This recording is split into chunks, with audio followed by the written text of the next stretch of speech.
And so we begin this video on the winter streets of Bristol, Tennessee. Very quiet here. Welcome to 1223 Anderson Street. Right here, a historical marker that marks Tennessee Ernie Ford's birthplace. This was Tennessee Ernie Ford's home. Now you're probably saying, who was Tennessee Ernie Ford? Well, do you remember a song called The Ballad of Davy Crockett? Davy Crockett. That's my cousin, the king of the wild frontier. Also, we're going to read this sign here. Bristol, the birthplace of country music.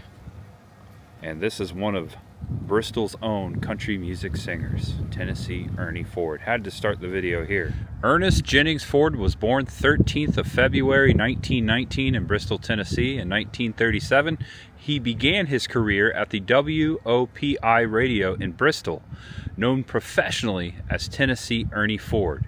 He began his rise to fame in 1948 with Capitol Records. In 1955, success of 16 Tons brought him prime-time TV as host of The Ford Show from 1956 to 1961 and The Tennessee Ernie Ford Show 1961 to 1965. His 1990 induction into the Country Music Hall of Fame, placement of 3 stars on the Hollywood Walk of Fame for his achievements in radio, television, and recordings, and receipt of the Presidential Medal of Freedom all reflect his statue as one of America's top entertainers. I did not realize he had 3 Hollywood stars on the Hollywood Walk of Fame. That's amazing. Kind of favors Walt Disney a little bit. He's got that dark hair and that mustache. And now we come to downtown Bristol. I am standing on the Tennessee side of State Street. Right over there is Virginia. The Cameo Theater is sitting on the Virginia side of Bristol. The town in 2 states. Pretty cool how that happens. I have come here because right here at Piedmont in Bristol, that right there, the Burger Bar, which looks very classic, very Americana, that is the last place that anyone ever saw the legendary Hank Williams alive. So we have to go back to December 31st, 1952, almost midnight, almost 1953. Mr. Charles Carr driving a blue Cadillac with Mr. Hank Williams in the back. Didn't mean to rhyme. This is where Hank Williams, Mr. Country Music legend, was last seen. The next day, he was pronounced dead in the back of that blue Cadillac in West Virginia. He was on his way to a concert in Canton, Ohio. And Burger Bar used to be known as Snack King. And this is said where Hank Williams refused to eat. Some of his last words were uttered here. He simply replied, "No." This was Hank Williams' last chance meal, the Burger Bar. Howdy everyone, I'm Tampa J. I am actually going to go off on an adventure first before I have lunch. If you read the title of the video, yes, I am going back over the street to Bristol, Tennessee, because Bristol, Tennessee is the birthplace of country music, and I am going to the Birthplace of Country Music Museum. 3 years ago, I was out here, right here. It was a Sunday. The Burger Bar was closed, and I said, I'm going to come back someday, and I'm going to eat here and check out the Birth of Country Music Museum. Little did I know that I'd be living 2 hours south of here near Knoxville at that time. I was living in Florida. We were on a trip, and I came through Bristol, Virginia, and Tennessee for the first time, and I said, I'll be back, Munch Ahead. And look, who knew it was going to happen here in 2026 on this cold winter day. My hand's freezing. I should be wearing my glove. So, if you're a country music fan, I hope you enjoy this video. If you're not, I hope you just enjoy the adventure. It's all about the journey. When I was a kid, my mom took me to my very first, I want to say concert. Yeah, very first, I want to say concert because it was a concert. What am I saying? I'm cold. Garth Brooks, 1993, Market Square Arena was my very first concert. And I've always loved country music. I love all music. I have a very, I want to say, what is the word when someone just enjoys all genres? I just love music, especially country. So this is the Big Bang capital of country music, and we're going to go learn about its history at this museum. We're going to head there now. Thank you so much for watching, sticking with me. Hope you enjoy the video. There's much ahead, and then Munch Ahead. We'll be back to Burger Bar. Okay, so the birthplace of Country Music Museum is actually in Virginia. I thought it was in Tennessee. Look at that. And just a couple blocks up from State Street, now here in Bristol, Virginia, on Cumberland Street, here's the building across the way. The birthplace of country music. It's a big building. And there is a giant parking lot right here out in front of the birthplace of Country Music Museum. And over across the way, I see Michael Waltrip Brewing. The NASCAR driver has a brewery here, right? Michael Waltrip? I haven't heard that name in a while. So this giant guitar by the door, check this out. It's got strings. Doesn't sound good. Oh man, that kind of hurt. It's cold, but it looks good. That's awesome. All right, I never wanted to get inside a museum faster. Look, it's a Smithsonian affiliate. That's really cool. I'm cold. All right, here's the breezeway. WBCM Radio Bristol. Tune in 100.1 FM. So maybe they're broadcasting in here. I noticed there is, hold on, back outside, a radio station right there. Oh no, that's a TV station. That's NBC WCYB. All right, so just inside the door behind me is the counter where you pay your admission fee, and it was just $13 and some change for regular admission. They give you a wristband. You can come and go until 6 o'clock is when they close up. If you're military or a student or a child, it's a lot cheaper than that. So I was told that most of the museum is on the second floor upstairs, and there is a current exhibit over here called Boot Scootin' History, which we'll do that last since it's on the main floor. Also, there's the gift shop. We'll check that out. There's some interactive stuff going on here. We've got a map of the museum. This is the first floor. There you go, take a screenshot, make it last longer. Here's the second floor. It's a big museum. And some quick history of the building before we head upstairs. I saw this on the way to the restroom. This building is the Good Pasture building, and it was once Defiance Motor Trucks, the corporate home of Defiance Motor Trucks. I have honestly never heard of that truck. It looks like they built them here in the early 1900s. This is the building we're standing in. Pretty neat. Also, they have some old signs here from local businesses around Bristol. Okay, just came up the steps here. Some cool pictures to look at on the way up. We've got a timeline over here in the corner. We've got more interactive displays here. That one's out of order though. And then over here is the theater that has a film that's about ready to kick off. There's a countdown right there. A little over 5 minutes to the next show. Country music's first arrivals. In the early 1920s, country music became a commercialized genre, catapulted in part by technological advances within the recording industry. Producers were now able to travel away from the studio to discover regional talent on location and record a large number of artists at lower costs. As a result, the creation of a profitable new market quickly emerged. This is the Powers family in the 1920s. Fiddlin' Cowan Powers is seated on the far right. Fiddlin' Cowan Powers. I've honestly never heard of this family. Early sound. The Edison Jim cylinder phonograph was developed to complete the other low-cost phonographs on the market at the time. It was also more portable. This model is dated circa 1900, just like Tennessee Ernie Ford's house. 1900. Check out these old cans over here. I didn't realize that this was the actual music, the cylinder, the cans placed right there. That's pretty gnarly. I didn't know about that. So this timeline here is actually the history of both Bristol and a little bit of the United States.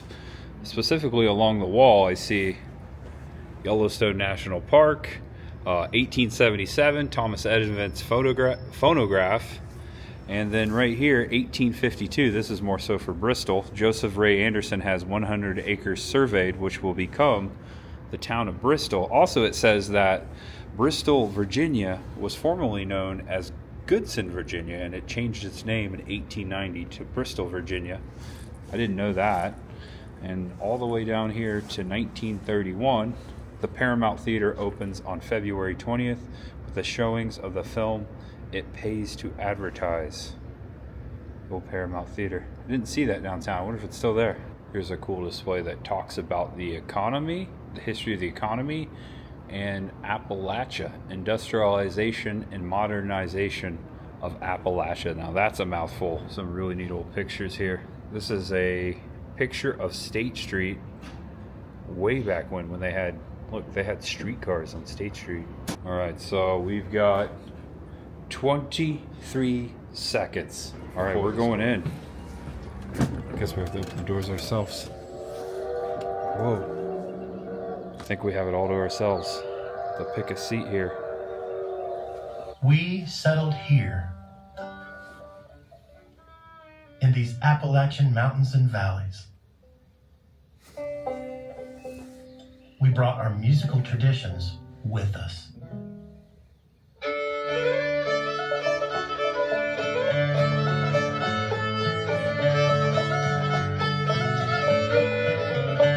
Music was, and still is, part of our language. From old-timers to newcomers, we shared it, we preserved it, and we reinvented it. European, African, folk songs, spirituals, blues and ballads, mournful tunes and dance music, they all spoke to our identity. In the summer of 1927, this musical legacy and a transformative new technology were both bound to Bristol.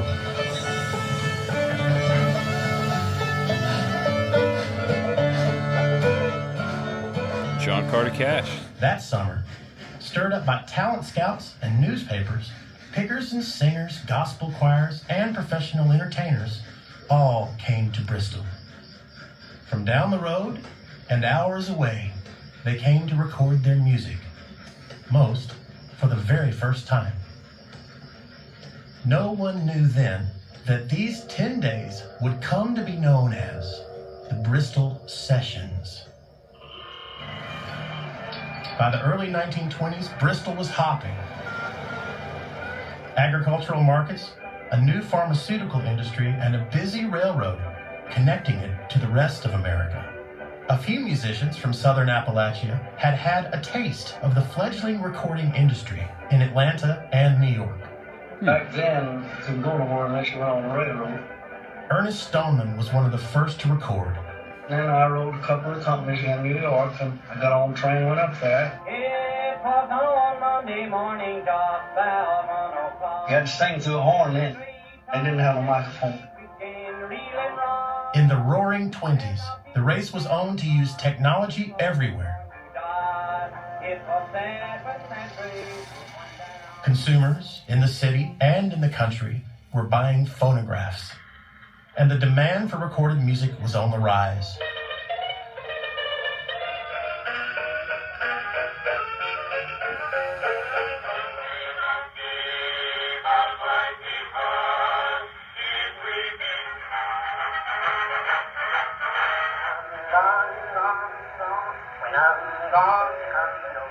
Phonographs allowed people to choose when and where they listened to music, and what they listened to. Of course, that's what we do today, but back then, it was an exciting new idea. And then there was my grandmother. Maybelle Carter was 18 years old, and with her cousin Sarah and Sarah's husband AP, recorded old country songs. And it's over. That was good. It was about 13 minutes. It got a nice history. And it was narrated by Johnny Cash's son, Johnny and June's son, John Carter Cash, who I follow on Instagram. He's a really talented musician himself. All right, it says please exit behind the screen. Check that out. And here we are. And we first look at the Bristol Sessions and Circles of Success, from location recordings to lasting legacies. I like that they have the Victor records. On the banks of the sunny Tennessee there, I'm Redeemed by James Rowe. Show another one here. Are You Washed in the Blood? Ernest V. Stoneman, which they mentioned in the presentation, one of the original country music artists. Oh, check out this room. And this is cool because I think I'm the only one here right now. The 1927 Bristol Session recordings. It looks like we can listen in on those recordings right there. Check out this giant record player. That's really neat. Also touchscreen. There's a bunch of nice signs to read here. Big Bang of Country Music. In recent years, the 1927 Bristol Sessions have been called the Big Bang of Country Music, a nickname credited to the country music historian Nolan Porterfield. All right, I'm all hooked up here. Got my headphones on. Let's see if I can get you in here. Got another pair right here so two can listen at one time. Let's listen to The Wreck of the Virginian. Take one. Blind Alfred Reed. Come all you brave old railroad men and listen while I tell Very Celtic, I love it. the fate of P.G. Aldrich, a good man we all loved well. This man was running on a road known as Virginian Line. He was a faithful engineer and pulled his train on time. I like it. Stars of the Sessions. 3 stars emerged from the 1927 Bristol Sessions. Ernest V. Stoneman. The original reason Ralph Pearce set up the 1927 Bristol Sessions, Stoneman was already a recording veteran when he showed up in Bristol, having recorded some 24 sides of Victor Talking Machine Company alone and over 100 sides for other labels. And then we have the Carter family. Here you go. The most influential recordings to come out of the 1927 Bristol Sessions were by the Carter family. AP, his wife Sarah, and Sarah's teenage cousin Mabel, all of whom lived in Mesa Spring, Virginia. The 6 songs they recorded on August 1st and 2nd, Bury Me Under the Weeping Willow, Little Log Cabin by the Sea, The Poor Orphan Child, The Storms Are on the Ocean, Single Girl, Married Girl, and The Wandering Boy not only launched the Carters as the most important singing group in country music history, but also went a long way toward defining the sound of modern country music. And then Jimmie Rodgers, along with the Carter family, the most famous of all the Bristol discoveries was Jimmie Rodgers, who later gained fame as the America's Blue Yodeler. And this is Jimmie Rodgers right here next to the Carter family. Jimmie Rodgers and the Carter family in Louisville, Kentucky in 1931. And over here, displayed many musical instruments behind the cases. We're going to check that out. Also, it looks like there's another presentation called Greasy Strings Theater. Here you go. What's going on right now? All about the strings. Got a couple benches here. Love the sound of the violin and the guitar together. This is a 1925 Martin T17 guitar. It is a parlor style guitar. It is the same make and model of one of the guitars played by Jimmie Rodgers early in his career. That is a beautiful guitar. Jimmie Rodgers Blue Yodel guitar. The custom Martin 45 guitar was owned and played by Jimmie Rodgers. If you look right there at the neck, it says Jimmie Rodgers right on it. Made by C.F. Martin and Company. There is a note inside the sound hole that reads, "To Jimmie Rodgers, America's Blue Yodeler, with all good wishes, C. Frederick Martin, July 27th, 1928. See if you can see it in there. Oh yeah, you can definitely see that. There you go. There you go. The glare's gone. That's amazing. We've got the fiddle over here behind the glass. The fiddle played a significant role in shaping the sound of Bristol Sessions. Of course, the banjo. you got to have a banjo, right? Or no, wait. If you're going to play in Texas, you better have a fiddle in the band. You know, the lead guitar is hot, but not for a Louisiana man. Now I'm showing my knowledge of country music. Anyway, back to the banjo. A 4 or 5 string instrument with a head of hide or plastic stretched over a gourd sound box or a circular wooden rim, evolved from a related family of African gourd instruments, banjars, bandoras, and banzas. Brought to America by slaves in the 1700s, the banjo proved staying power more than a century later on Bristol session songs such as B.F. Shelton's "Oh Molly Dear," Mr. and Mrs. J.W. Baker's "The Newmarket Wreck," and J.P. Nestor's "Black Eyed Susie." I just learned a whole lot right there. And we got the harmonica, of course. I don't know how many times I got a harmonica at Cracker Barrel when I was a kid. I think they still sell them there. And of course, you got the auto harp. The auto harp is configured similarly to the European zither with the addition of corded keys that allows the player to finger the notes and strum or pick the strings. Love the sound of that. And you got the mandolin. The mandolin comes from the lute family, and its origins can be traced back to Central Europe during the medieval period. And also, I've never heard of this. Bones. Check this guy out. He's playing the bones. He's got them between his fingers there. It says, used as a musical instrument for centuries. The bones served as a percussive instrument on the Bristol sessions. L. Watson, playing with the Johnson Brothers, used the bones on the songs "Two Brothers Are We," "The Soldier's Poor Little Boy." He also accompanied the Johnson Brothers on "I Want to See My Mother," 10,000 Miles Away. And then next to each other, on the left you have a Jew's harp, and on the right, a kazoo. The Jew's harp is a small lyre-shaped folk instrument with medieval origins. The narrow part of its frame is held against the player's teeth, and a small bent metal tongue is plucked to produce different tones. I learned today already that the kazoo and the banjo are from Africa. I had no idea. And then over here, all by its lonesome, in the corner, is the harp guitar. Check this thing out. Can you imagine learning how to play that? It's a harp/guitar. That's pretty wild. It says that harp guitars like this model by the Gibson Company became popular in the 1910s and appeared throughout the United States as part of mandolin orchestra ensembles.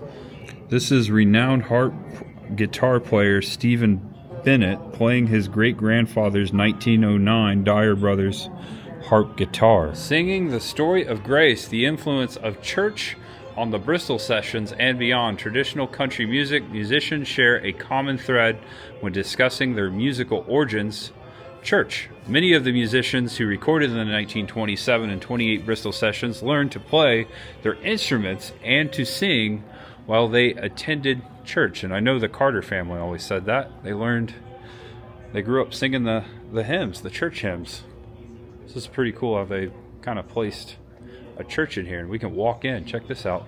Coming together, church and faith and Appalachian music. A little presentation in here. A whole lot of the Carter family songs. They considered hymns. They heard something they liked, and I guess we're going to learn that. We're going to do it. Going west, Dale Jett.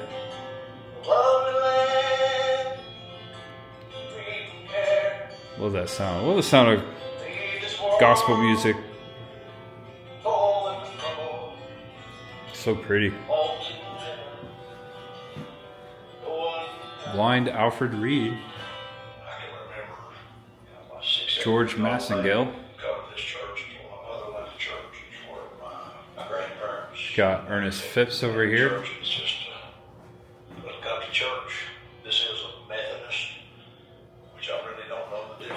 And then last but not least, the Stoneman family. We're all speaking about the same person, and that is Jesus Christ. And we're all worshiping Him.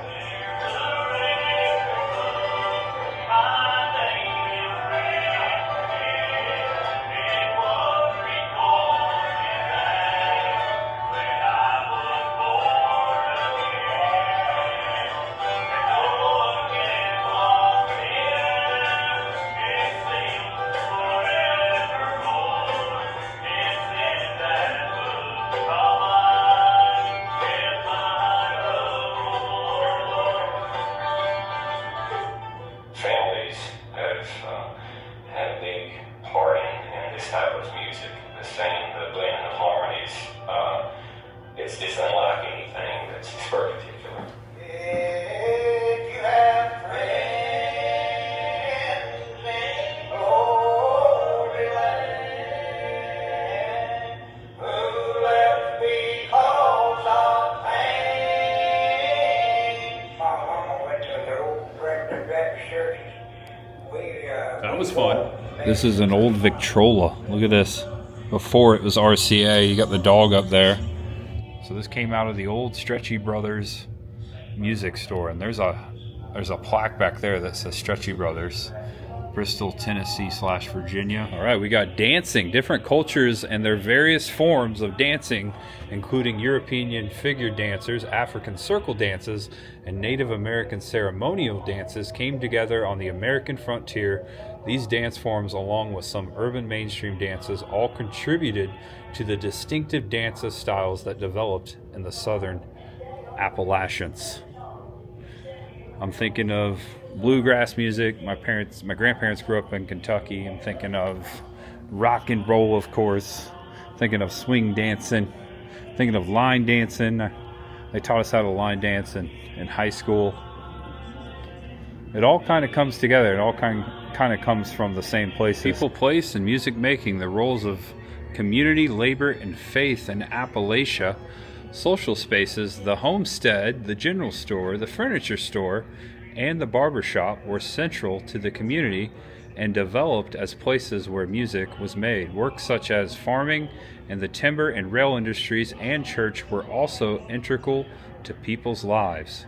These common elements played an important role in everyday life and provided inspiration for country music recording artists during the early part of the 20th century. Bristol Rhythm and Roots Reunion, September 11th through 13th, 2026, 25 years of music. This is a cool music festival, or looks to be. It looks awesome. First time I've heard of it. Here's some of the pamphlets from the last 25 years. It looks like they have a 5K road race, a fun walk. It's not just a music festival, but also an arts and crafts festival. It looks like they have a chili cook-off as well. Maybe I'll check this out sometime. All right, on into the next room, making music. Choose a song, mix your song. It looks like we can actually mix music here, like in a studio. And then over here, sing-along station. Oh, wow, that's fun. I don't know. Do I want to sing? All right, I got my headphones on. I've got you hooked up to the other headphones. I don't know how well you're going to be able to hear this, but we're going to try. Got the touch screen here. Ooh. Okay. Single girl, married girl. Okay, so we just choose a song. I'm going to do I'm Bound from the Promised Land. Ooh. All right. Vocals up. No one's singing yet. Vocals are all the way down right now. Let's turn them on. There we go.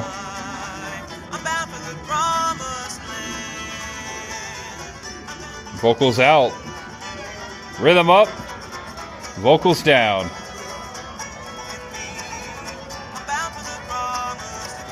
That's awesome. I hope you guys heard that okay. That was fun. Okay, I've always wanted to do this. Sing along station. It looks like we go in here. Doors will remain open. All right, I got the headphones on. I got the headphones on you. Again, hopefully this comes out okay. Let's try this. Touch screen. Sleep, baby, sleeping while angels watch over you. Listen to your mother, dear, while she sings to you. Got a little ahead of myself. Here's the yodeling.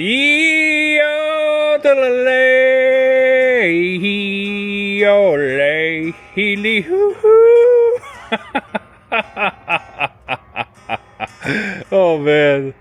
All right. I think we listened to it back now. Okay. Here it goes. Here we go now. Sleep, baby, sleep.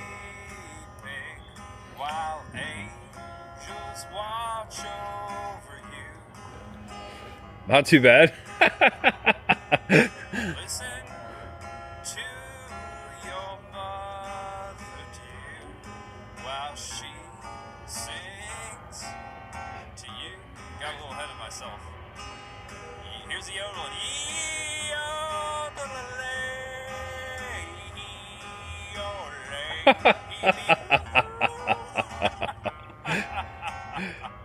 All right. Oh man. That's a wrap. Cut it, print it, put it on a CD. That was a good time. I could literally sit here and do this all day. Okay, so across the way here, this sign here asks, what's in a genre?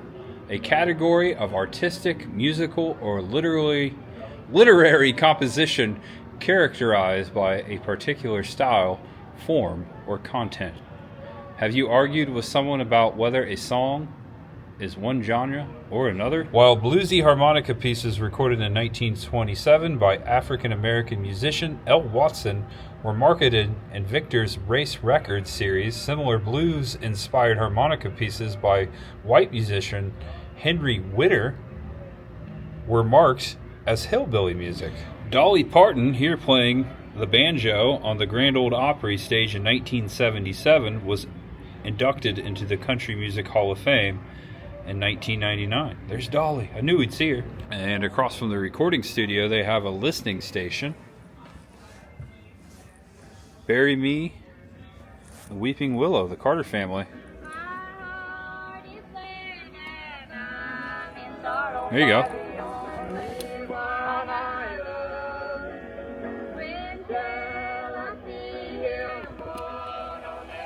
It's cool that you can listen to all these songs.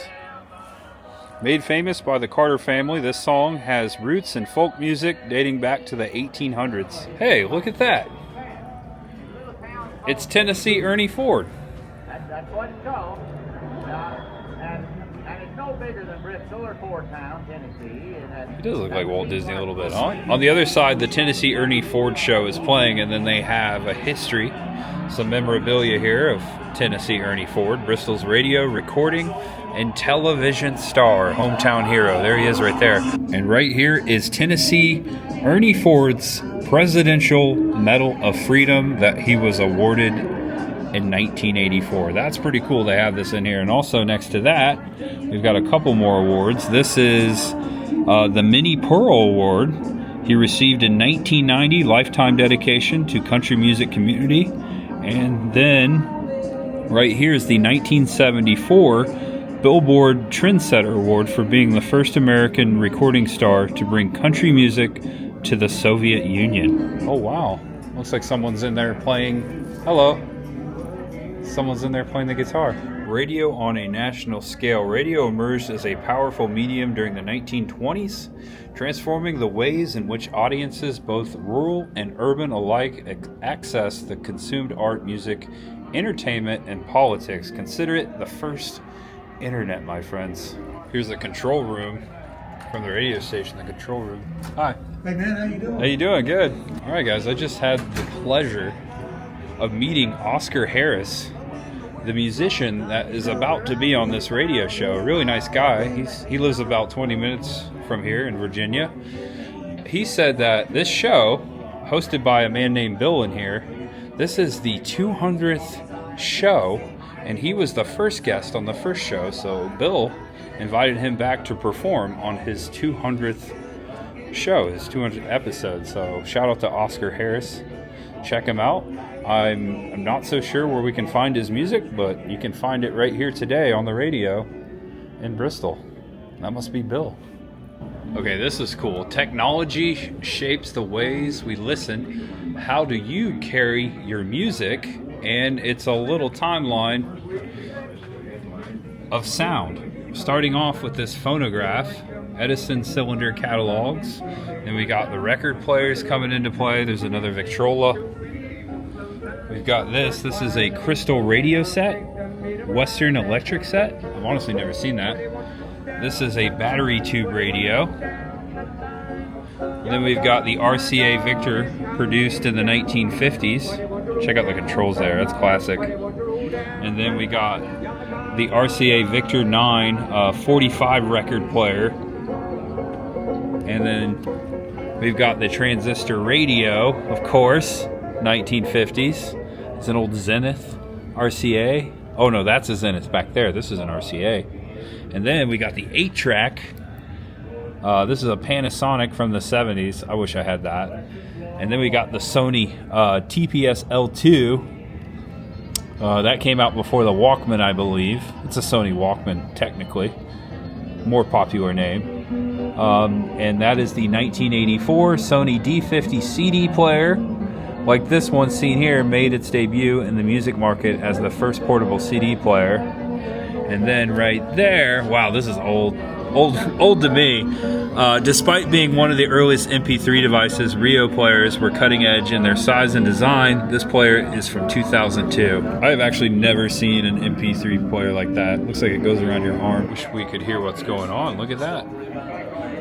Mr. Harris is picking. Okay, I think we're getting to the end of the second floor. Over here, it says now showing. It looks like country music and cinema. I see some movie posters over here. Let's check this out. And some movies going. Bonnie and Clyde, Warren Beatty, and Faye Dunaway. It says that one of the first films to successfully use bluegrass music was the 1967 Bonnie and Clyde. The film won 2 Oscars and is regarded as an iconic Hollywood work that was immensely popular with viewers, especially the younger generation. Flat and Scruggs' famous song, Foggy Mountain Breakdown, was used throughout the film. Looky here, there's the banjo boy. We met him in Kentucky several months ago at CryptidCon. Got a picture with him. Dueling Banjos, Deliverance, Eric Weisberg and Steve Mandel. Just to watch him die, Johnny Cash. Got goosebumps on my goosebumps. Oh brother, where art thou? I love that movie. Such great bluegrass and classic country music in that too. It talks about that as well. Helped to usher in roots music revival. Popular T-Bone Burnett, which used to play for John Mellencamp, which I have met before, selected period folk music from the rural South, including gospel, blues, country, and bluegrass. It won a Grammy for Album of the Year. Did you know the 1962 theme song to the Beverly Hillbillies, The Ballad of Jed Clampett, performed by Lester Flatt and Earl Scruggs, was a huge success on both the pop and country charts, reaching #1 on the Billboard Hot Country chart and number 44 on the Billboard Hot 100 chart. They were just playing it just a moment ago. Got Bob Dylan. All my days. He's playing Man of Constant Sorrow. And it looks like we got another video presentation, another theater here, The Unbroken Circle. We're going to do an old tune made famous by the Carter family. All right. Will the circle be Unbroken by and by. I'm not going to butcher it. This is cool. In the sky, low in the sky. There are the songs that make it to the campfires around the world. I know in Germany or France and Turkey, Joan you're Baez. likely to hear a version of The Circle Be Unbroken. Sing along if you know it. There she is. June Carter. Will the circle Be unbroken.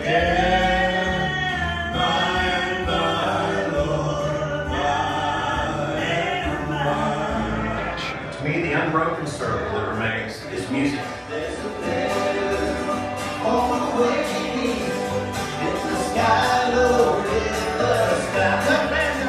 Festivals and revivals bring us together at one time and one place where tradition and creativity collide. And this giant chalkboard, which is actually a dry erase board, is inviting us to doodle. Looks like someone doodled down here.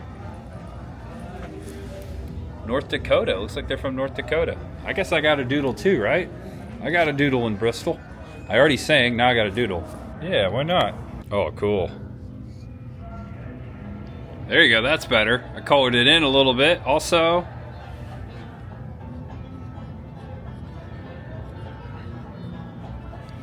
little tribute to Adam. There you go. I feel like I should have made it bigger. No one's stopping me. I am the only one in this museum today. We've had it all to ourselves. That's a cool experience. Really cool experience. Will the circle remain? John Carter Cash. I love that. And we come to where we started, right there. There's the steps that we came up. It's pretty neat that we're standing in an old factory where they used to manufacture trucks, cars. I'm from Newcastle, Indiana. That's where they manufactured one of the first automobiles, the Maxwell car, and then Chrysler bought it out. So there's a lot of old buildings like this. Unfortunately, not standing, but there were a lot of old buildings like this in my hometown. So it's cool to stand up here and think about what was once made out before us. I'm here in the corner. And welcome to Boots and Recognition. There are a lot of boots on display in here. Check this out. Wow.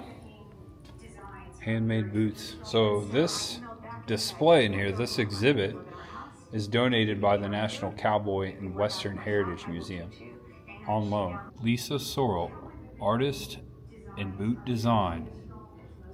Looks like Guthrie, Oklahoma. When I replied to an ad in the local newspaper looking for someone to stitch boot tops, I had no idea what that meant, but I could sew, and I decided to apply.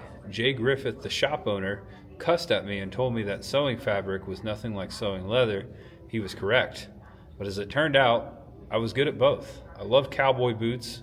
I love cowboy boot making immediately. I love the colors and designs, the machines and tools, and the challenges of adapting to a whole new environment. I've learned so much today in this museum. I'm just blown away with what I just learned about boot manufacturing. This is a cool exhibition. If you're in town, coming through, check this out. It's not going to be here for too long. It's going to go back to the Cowboy Museum. So make sure you stop in and check it out. Also, I look forward, if I'm ever in Oklahoma, and if I'm ever going through Guthrie, finding the shop where they created these boots, where Lisa works. It'd be cool to stop by there. We exit through the gift shop, the museum store. It's really nice in here. Birthplace of country music. The mug. Merchandising. I like the green. That's my favorite color. Postcards. All right, look at this. It's Burger Bar. I'm getting very hungry. This is a tease right here. I think we're hearing Mr. Harris right now. This is what's going on in the studio upstairs. He's got a great voice. I've been drinking whiskey for hours. Sounds good. You know that always makes me sad. Birthplace of country music. Wow, that was great. Come check him out. Stop in. It's worth the 13 bucks. I would have paid more for that. I would have paid 25 for sure, maybe a little more. I learned so much about the history of country music and its birthplace. It all happened. It all started right here. And now it's time to walk a couple blocks and get some lunch. It's all about the food, baby. He's got a really good voice. Take a screenshot. Make it last. That's a good shot. All right, the restaurant should be only a couple blocks up and a couple blocks over. Axe and Ale, good place to eat and drink. Looks like a bar right there. Oh wow, check this out. There's an old Coca-Cola mural. Okay, this is the entrance of Axe and Ale House. I don't know if they're open. They might open up later. Yeah, it says closed. Yeah, you can see the Coke sign. That's really neat, and that's really old right there. Really old right there. It's old. It says delicious up there. Might be the former advertisement. Looks like the Coca-Cola was painted over it. That had to be, what, 100 years ago? That's awesome. That might be State Street. Let's see. Oh no, that's just a parking lot. Pretty unique. It's like stuck back here where no one can see it. All right, I'd say we're about halfway there. This is a unique building. That's State Street that fronts this building. Look at this. There used to be a building right here. It's no longer there. See the backside of that one. Oh, it's so cold. Check out the snow. It's a lot colder here than Knoxville, that's for sure. And I could smell it before I could see it. Burger bar, straight ahead. Yes. Hank Williams' last chance meal. He said no. Maybe if he would have eaten. If you know anything about the death of Hank Williams, he was an alcoholic. He drank himself to death. Maybe if he would have had some food in his system, he would have made it through the night. I don't know. Who knows? Just a thought. And it looks like it's pretty busy in there. This is so classic. I've been wanting to eat here for a few years. Sucks it was closed that day, but hey, things happen for a reason, and here we are. Check out this cowboy. Kind of looks like Hank Williams. The logo here kind of reminds me of Big Boy a little bit. Burger Bar. The Burger Bar boy. There he is up on the sign. Doesn't he look like Frisch's Big Boy or Bob's Big Boy? Pretty neat. Alright guys, I've entered the diner. This is so classic. Check out the old phone up here. I wonder if Charles, Hank Williams' driver, used that phone. One of my favorite music artists of all time, not just country music, Hank Williams. I used to listen to Hank Williams every time I'd ride around with my grandpa in the car. Specifically, we'd go out on adventures looking at former spots where my family was from, visiting graves at cemeteries. We always put on Hank Williams because Grandpa's always said he was his favorite. On the Trail of Hank, final trek by singer leads to Tiftonia. Thank you. No problem, and I'll give you a few minutes now. Alright, I appreciate that. Thank you, man. So I've been handed my menu. I've already been given my half and half sweet tea. They got the classic Coca-Cola cups that we used to have back in the day at Pizza Hut. Remember that? The best burgers in town. Sean's Cheeseburger. I can help it. I can't get you off my mind. Plain Jane. Turkey burger, half as much burger. We've got a lot of country music references, specifically Hank Williams. Your Cheatin' Heart, Your Cold Cold Heart, Hawaii 5-0. I don't remember that song. Hey Good Looking, Howlin' at the Moon, Moving On Over. Oh man, that's awesome. Oh no, they have a challenge. Can you eat 4 patties with cheese covered in lettuce, tomato, onions, and pickles under one bun? With 4 side orders of fries and a drink. Eat in 30 minutes or less, and you get a free t-shirt. Only $30 to try the Burger Bar Challenge. Now, I don't know if I wasn't prepared to do that today, but now that I know that's a thing, maybe we'll be back to the Burger Bar. That's pretty awesome. I had $1 I could stick on the walls in here all the way up and down and around. Dollar bills everywhere. I love it when places do that. I'm thinking of Captain Tony's in Key West. They must have thousands of dollars on the wall. I'm sure one day it'll be just like that in here. Check out the old shake machine. Traditional shake machine. That reminds me of Ray Kroc. Burger Bar, the t-shirt. I like the tie-dye shirt. They also got it like in black and blue over there. It's got a QR code on it. My burger's being made right there. Awesome. So classic. Love classic American roadside diners. Look at this ketchup dispenser. This was made for me right there. Holy cheeseburger. So I got the double cheeseburger, just went the traditional cheeseburger. Got pickle, onion, lettuce, tomato there. All looks fresh. The fries look great. Ooh, golden delicious. See how this bad boy tastes. Oh my gosh, this thing is huge. This is the biggest cheeseburger I've had in a while. Oh man, that thing weighs a pound, at least. There you go. Sweet burger dreams are made of that right there. This thing is fresh, juicy, grilled just right, and it's huge. I didn't think it was going to be this big. If I knew it was going to be this big, I probably would have got a single, and I almost got a triple. I think, oh, it's burning my hand. It feels so good. It tastes like it came off the backyard grill right there. My thumb's burning there. I gotta set it down. It's so fresh. All right, this is gonna go down as one of the best burgers I've had in a long time. Definitely the best burger I've had in Virginia. Tennessee's over there across the street, so technically I don't think I can claim it for Tennessee. the best burger I've ever had in Virginia. There you go. I've had some really good ones in Tennessee though. This one, it's just as good. After, on New Year's Eve 1952 into 1953, January 1st, Hank Williams and his driver Charles took off for Canton, Ohio. They left here about two and a half hours away, Oak Hill, West Virginia.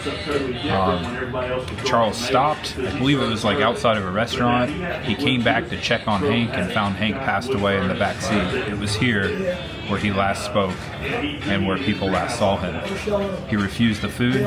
He was asked if he wanted a burger, and he said no. And in honor of Hank Williams today, we said yes. And this is a tribute to him and to my grandpa, who was a huge Hank Williams fan and who also ate here back in the 1960s. He always told me he ate at the place that Hank Williams did, or thought he